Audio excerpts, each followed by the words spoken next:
from his job at a greeting card company, dropped acid and produced Zap Comics #1 all by himself and sold it from a baby pram up and down Haight-Ashbury.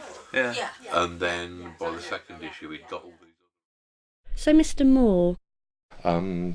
Just call me Alan. So Alan. I actually thinking about it, could you call me Mr. Moore? I just think I'd feel a bit more comfortable with that. Mr. Moore, how are you feeling having just created the second issue of Dodgem Logic? Well, I'm feeling proud. I'm feeling a bit emotional. And I think I'm probably feeling a bit leathery. I mean, see what you think. I mean, just touch that. Does that feel leathery? Just touch it. I'd rather not.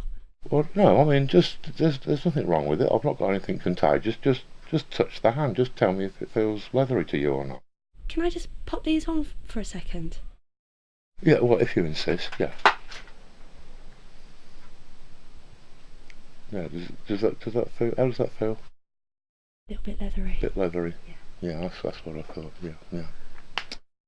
Can you tell me a little bit more about the second issue of Dodgem Logic, the burlesque dancers? Oh, well, that was a marvellous afternoon.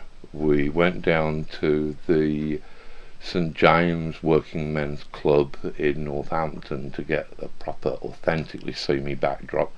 We had the marvellous Mitch Jenkins arranging a nightmare Twilight world, just from the simplest of elements. He'd got a marvellous clown that was augmenting the imagery. He'd got the wonderful Pat Fish, the jazz butcher, who was playing a kind of haunted looking seedy roue.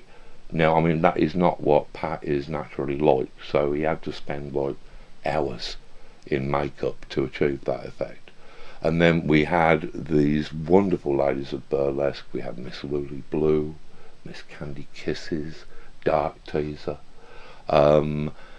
Melinda Gebby, my lady wife, whose idea the burlesque article was. She was along playing a kind of sinister drag king madam. And then I think I even turn up in one shot as a kind of Eastern European organ trader, which the narrative kind of takes a dark turn around there. But it was a marvellous afternoon, and you'll be able to see in Dodgem Logic just exactly what we were getting up to. So what else is in the second issue of Dodgem Logic? Well, we've got a treasure trove of treats for our loyal readers.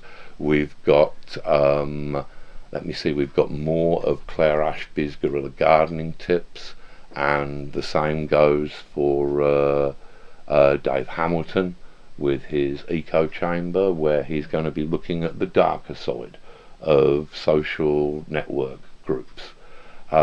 We've got Tamsin Payne, who's contributing a lovely Fiji mermaid, a kind of freakish sock puppet that you can really disturb your children with.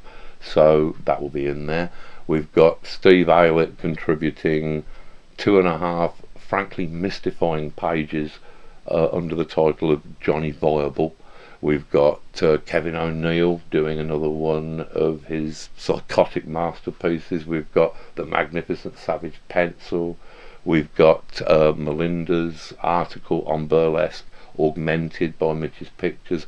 I'm doing a 4-page piece upon anarchy. If I can be bothered. I might not. That's anarchy for you. But at least that's the plan.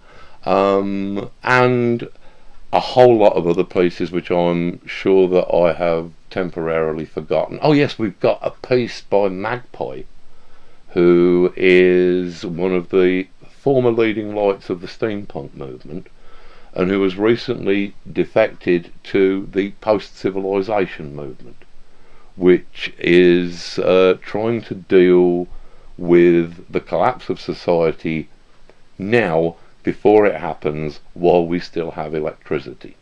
So that will be quite a helpful piece. We've got Josie Long turning a couple of pages in, and we've actually got a marvellous free gift for every reader. We've got a little 8-page mini comic which is called Astounding Weird Penises, and which is actually the first and only comic book that I have ever created entirely by myself, where I've done the writing and I've done the drawing. That's an interesting point. I bet some of our audiences would like to see how you create a comic strip. Well, actually, I mean, I still have a page of that to complete. I've got to get that done before the deadline. So yeah, I suppose that I could actually show you how it's done. It won't take me that long, because I'm quite professional at this. I've been doing bits of drawing for nearly 30 years, so I've got this pretty much down pat. I'm one of the fastest in the industry, actually. You know, yeah, I'm a legend. You start off any comic strip with basically what is a blank sheet of paper. You know, this is how they all start. Then you do your penciling. Now, this is really important. It's important, you know, you have to sort of, you get your basic sort of lines in, and it's important to get these in really sort of precisely.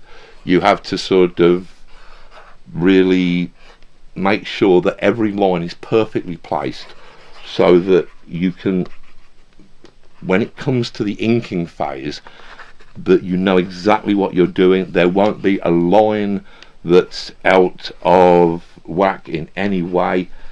I think, hang on, just a detail. That was just wrong, that needed correcting. It's important to get everything precisely right.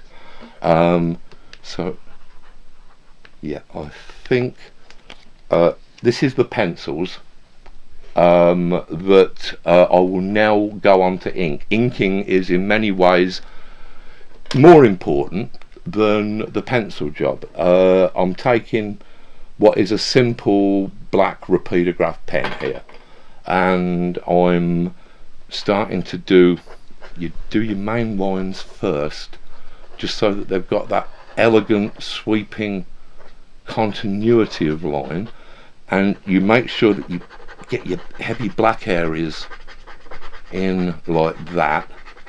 And then what I am perhaps mostly known for is the subtle, delicate tonal values that I can achieve through the pointillistic technique of stippling. So this is the point where I will start to just put in the stippling here. This might take me a second or two.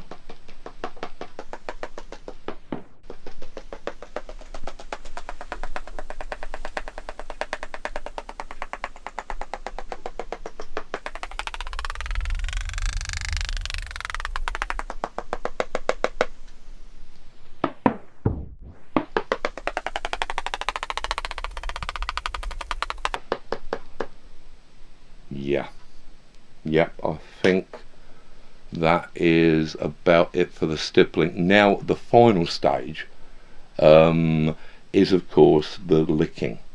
This is where you can blend the different tonal values that you have on the page, and it's not a widely known about technique, but ask any famous artist and they'd tell you that licking is possibly the most important part of any illustration. So what I'm going to be doing here is to just be giving the page a final lick, so that those tonal values will be blended properly.